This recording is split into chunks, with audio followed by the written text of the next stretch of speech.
Please welcome to the stage former Democratic National Committee Chair Donna Brazile, with Washington Post columnist Max Boot and Ali Velshi.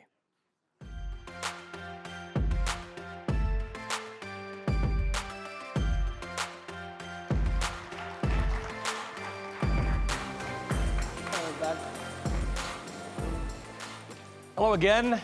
All right. I've got a jam-packed, fun day of talking to really amazing, interesting people. Donna and I go back a long way. We were colleagues back at CNN, and it's so great to be reunited with you. Max and I go back a long way, and he is a regular guest on my show and one of the greatest minds of our time. So I'm really happy to be here. Moderating a really hyper-specifically titled panel, Where Do We Go From Here? Which could be about anything, really. But in this particular case, I think we're talking about the political moment. And I think what Bruce just talked about, where he said, you know, Mamdani won in New York with promises of freezing the rent and building more housing.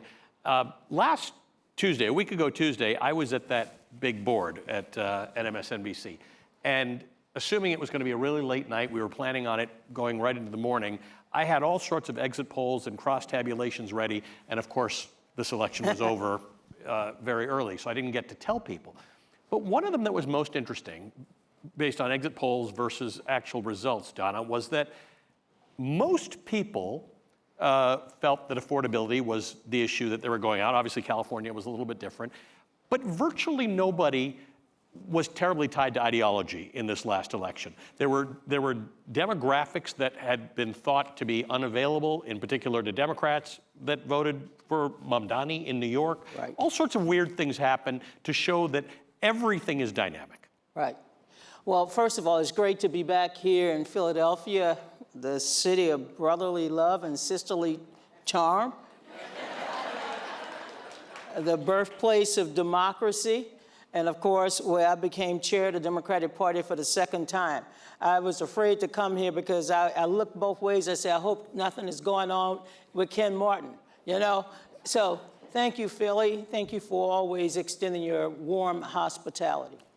You know, when you look back over the last 20 years in American politics, the American people are clearly dissatisfied with government. We've lost trust in one another.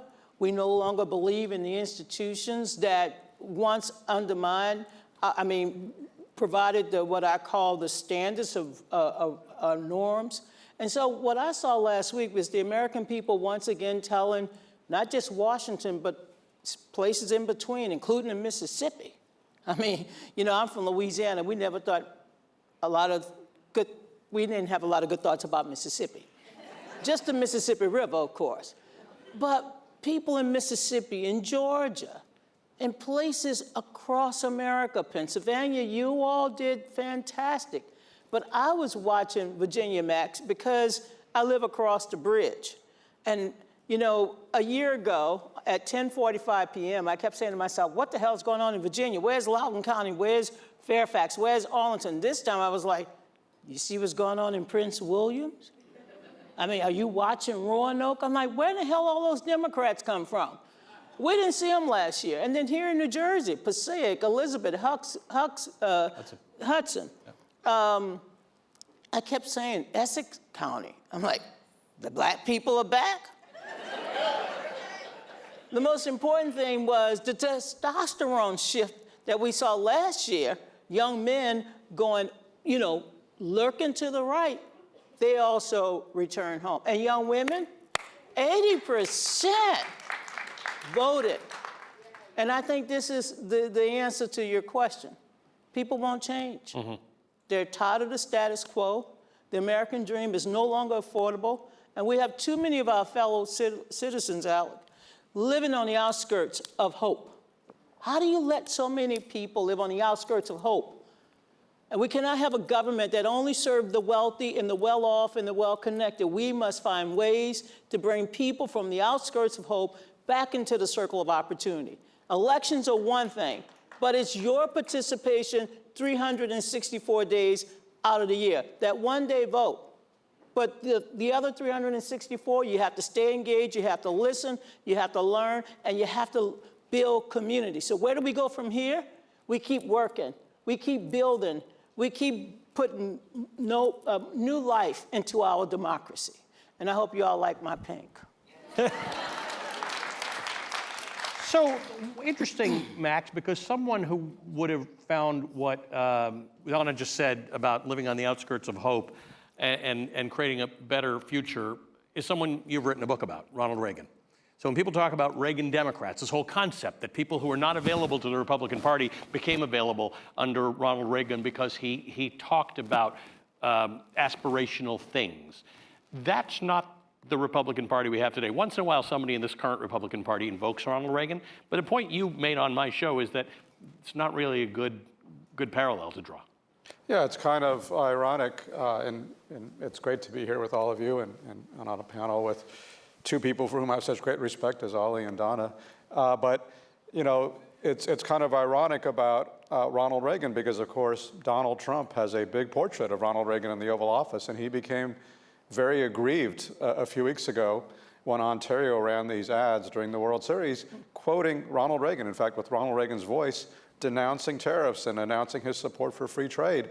And of course, you know, Trump had a meltdown and claimed that this was somehow altered or inaccurate or what have you, whereas the reality is that was very accurate. Ronald Reagan was a free trader. Now, like any practical politician, he sometimes had to deviate a little bit from his orthodoxy, but he did so much against his will. And remember, Ronald Reagan was somebody who was in college during the Great Depression. He was when the Great Depression started, he was in college when Congress in 1930 passed the Smoot-Hawley tariff, which was widely blamed for exacerbating the Great Depression. So even though Ronald Reagan left behind the New Deal liberalism he had embraced as a young man when he was a fervent supporter of Franklin Delano Roosevelt, he never abandoned his faith in free markets, in free trade, and America's international role. All those things were very much a part of Reagan's identity and core to his presidency. And of course, you know,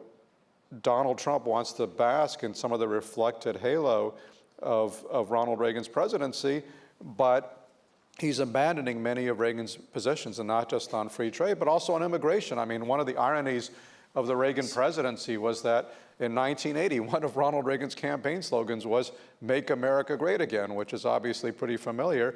But when you asked Ronald Reagan what actually made America great, he would have told you it was immigrants, because we are a nation of immigrants. And as he often said, yeah, I mean, as he often said, you know, you can immigrate to France, Germany, Italy, the UK, wherever, and you don't automatically become French, Italian, German, what have you. But the beauty of America is you come here, you raise your right hand, you swear to be an American, and you're as good as any other person whose ancestors may have been here for hundreds of years. That's the beauty of America. That's our genius. That's why we've attracted so many people from around the world, including my family. I mean, I wasn't born in this country, and obviously true of many other Americans as well. So, you know, that is another part of our heritage that in the Republican Party identity in years past that I think Trump is turning his back on. And far from having these ICE and border raids all over the country and rounding up innocent people and terrorizing people with, you know, goons in masks, seizing people off the streets, Ronald Reagan actually in 1986 signed the Simpson-Mazzoli Act, which legalized millions of undocumented immigrants. I mean, it's hard to imagine any Republican doing anything like that today, but it's a reminder that Ronald Reagan's party, there are some commonalities. I don't want to draw too stark a distinction. I mean, Ronald Reagan, you know, loved to cut taxes. He loved to appoint conservative judges. And yes, he also, you know, played to racial anxieties in ways that I think are deplorable. But on a lot of big issues, very, very different from the Trump party that we see today. And I guess the obvious question of where do we go from here is there any way to resurrect that earlier Republican Party? Or are we going to be stuck with this nationalist, populist, ethno-nationalist, populist party that the Republican Party has become? And sadly, I don't see any short-term prospects of going back to the way things used to be. Which is just, it's sort of bad for society, Donna, when we don't have at least two functioning parties, right? We've seen what happens when you have 5 and 6 and it can get a little unwieldy, right. But 2 would be, at least a healthy 2 would be good. And one of the issues I started with this morning when we talked about how to win back the working class for whichever party you're in. Part of this is the bigger conversation of the Democratic Party or the Republican Party both becoming big tents, right? And what you saw last week, mostly to the benefit of the Democratic Party, was a party that didn't look the same. If Martians showed up and saw Mamdani and Spanberger and nobody on a ballot in California winning, they wouldn't know they were all from the same party necessarily. Right, right. And that's the beauty of being a Democrat. I tell people I grew up in a very conservative household. I mean, Jesus was everywhere. In fact, I thought my grandmother, had a relationship with Jesus because she talked about him all the time. And we had a picture of Jesus. We had the crucifix. I'm Catholic. And so from that Southern conservative background, I became a moderate Democrat in my early years. And in my, I guess, and now in my advanced youth, I've become somewhat of a progressive on social issues, but on fiscal issues, that streak of conservatism is something I've always admired about the Republican Party, not the tax stuff, because I believe the Bible is correct, to whom much is given, much is required. But I like the fact that when I was coming up in politics, and I know I'm speaking of a bygone era, you brought up Reagan, so that's my youth. I thought Reagan would be the worst thing since, molded bread. But here I was, a kid from Louisiana in Washington, D.C., working to make Dr. King's birthday a national holiday. And you know who signed it into law? Ronald Reagan. Again, working to free Nelson Mandela, to end apartheid. And you know who began to unravel that and support it? And sent an ambassador to South Africa to send the message? Ronald Reagan.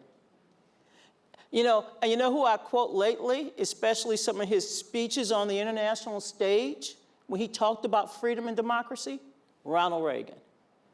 Now, I'm not saying that I became a disciple of Ronald Reagan, but I do believe that a Democratic Party or a Republican Party functions best when we're able to have within our tent a little bit of everything. We call in Louisiana lagniappe, a little bit of something extra. I mean, if we all made gumbo the same, we wouldn't have a restaurant. We'll just have one place where we just go have it and enjoy ourselves. But everybody makes it different because some people want turtles, some people want frogs, some people want just basic seafood. Or as my mother would say, when you go to the zoo, don't focus on the species, think about the recipe. And so the Democratic Party is a very large, big tent party. There are days when I have to call out my conservative friends. We have many Democrats who are not pro-choice, and yet they belong. We have Democrats in our party who clearly believe in only renewable energy, and I say, well, I grew up in a petrochemical state, and, I still have a little gas on my chest. But that's the beauty of being a Democratic Party. We have to compromise. We have to work within the changes. And yes, we have a very growing and energetic socialist wing in our party. Now, I'm going to have to adapt to all of the above because it's not just in New York. It's in Seattle. We have a group of millennial mayors that's going to change our party.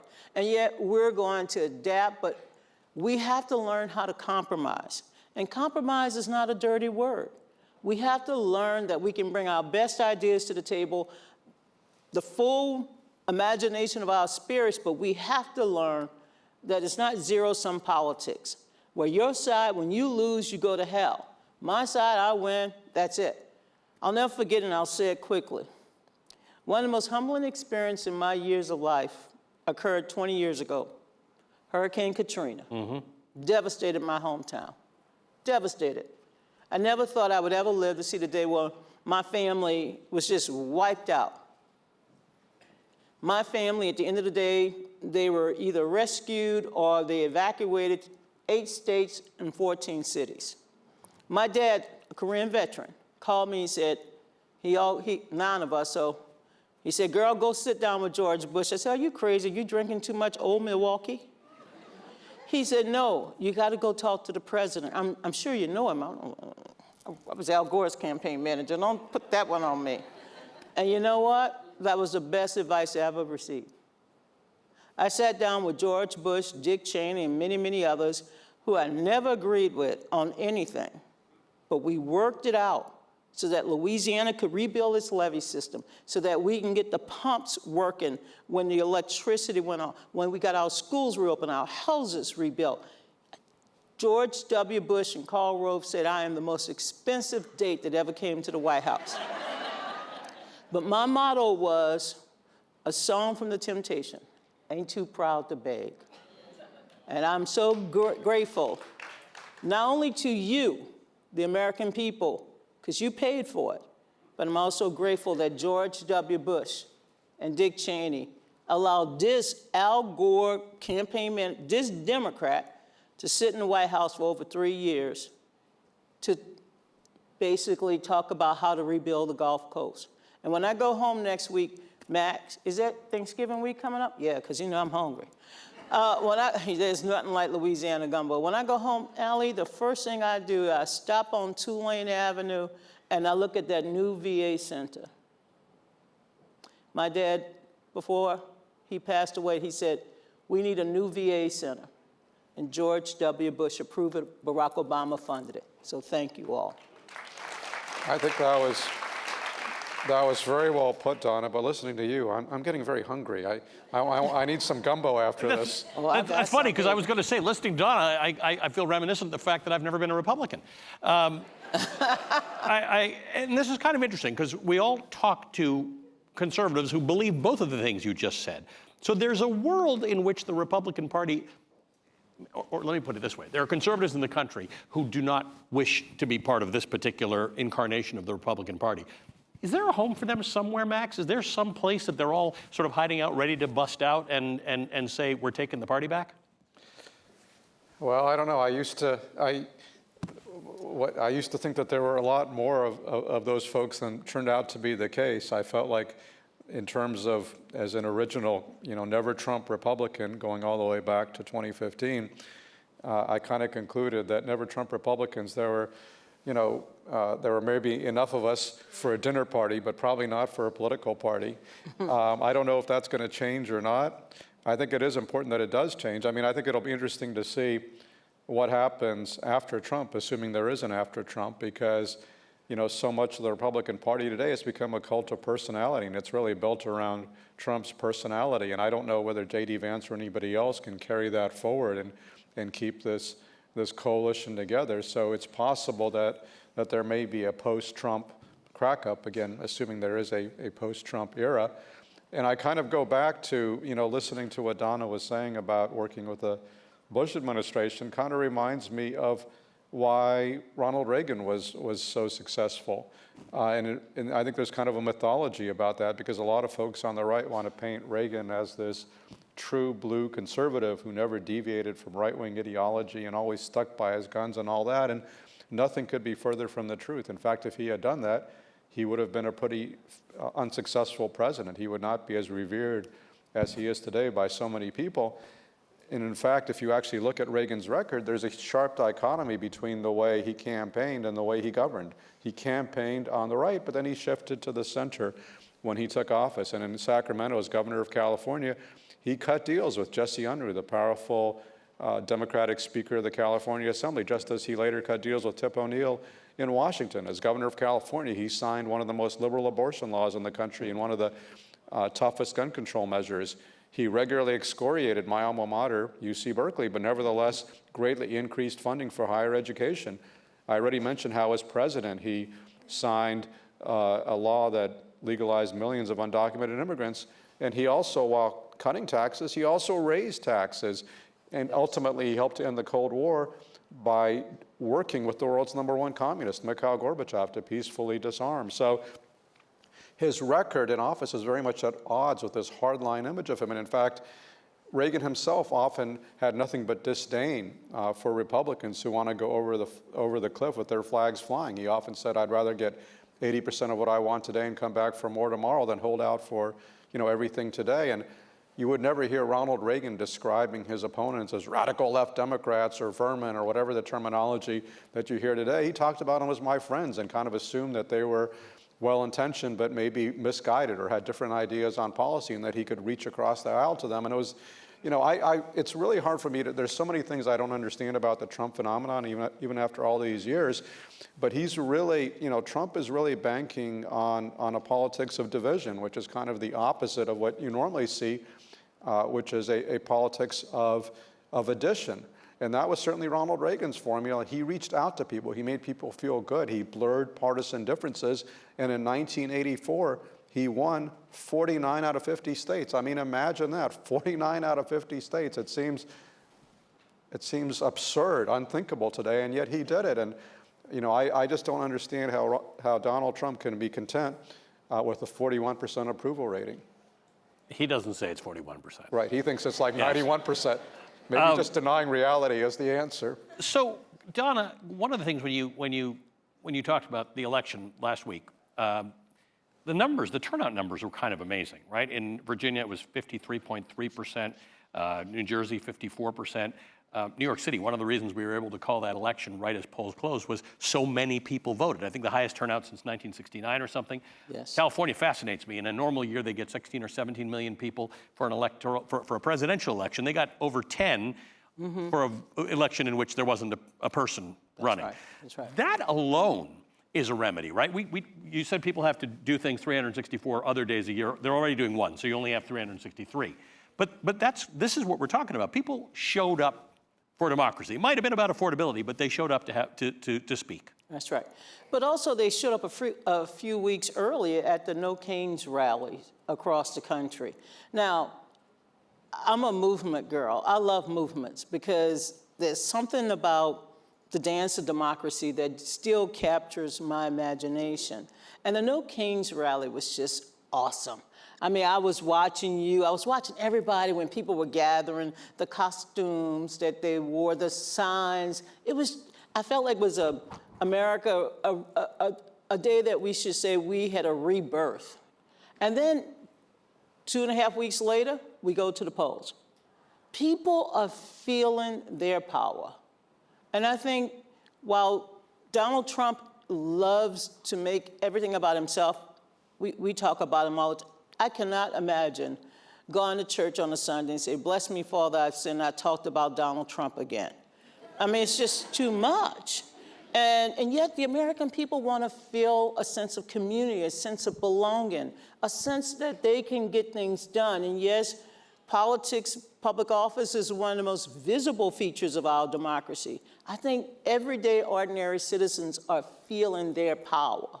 And that's what I saw on Tuesday, November 4th. Across America, people are feeling their power. They know that they can make a change, that they can make a difference. And this goes to something I want to say to Max about movements. I saw the same movement when Barack Obama was elected back in 2008.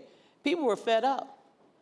And now, 8 years later, those same voters in North Carolina, Indiana, or in Iowa that voted for Barack Obama said, "No, we're not with Hillary, because she's not with us. So we're going to go with this badass because he'll break a wall. We need to break a wall. He'll, burn whatever." Now we know he'll demolish the East Room. But Donald Trump was the poster boy for change. People want change. I'm not angry with the American people when they choose him. I mean, I had to have a glass of wine. Like, what is this about? But this is the anger. Right. When 2/3 of the American people believe we're on the wrong track, they are going to move and move. Now, here's the thing about MAGA. MAGA is about 35% of the country.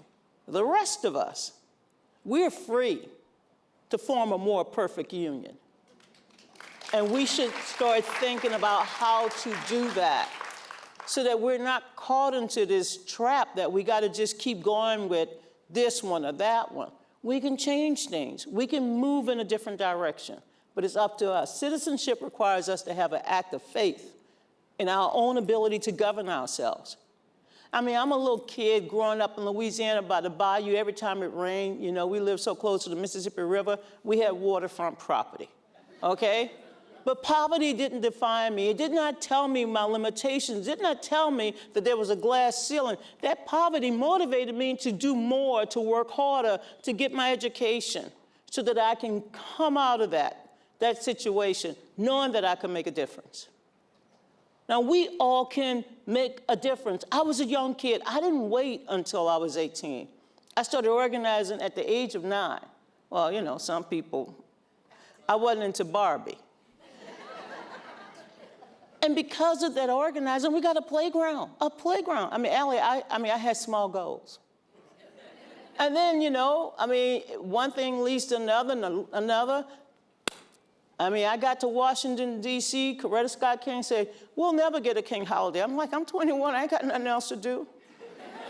My mother kept saying, get a job. I said, okay, we'll get there. But damn it, we did it. You gotta believe that we can change things, that we can make this democracy stronger and grow it. But we cannot just put all our hopes and dreams in political parties. I can tell you there's a former chair. You gotta put hope and dream in your community and each other. And you cannot be afraid. That's what Donald Trump is banking on us being cowards. I'm not going to be a coward. You gotta stand up. You gotta face the music. Because it doesn't sound good right now. It doesn't sound good because we're not making it. We're the symphony that keeps this country going. So have faith and get out there and be willing to kick some ass. Wow, all right. You told me I could say a bad word.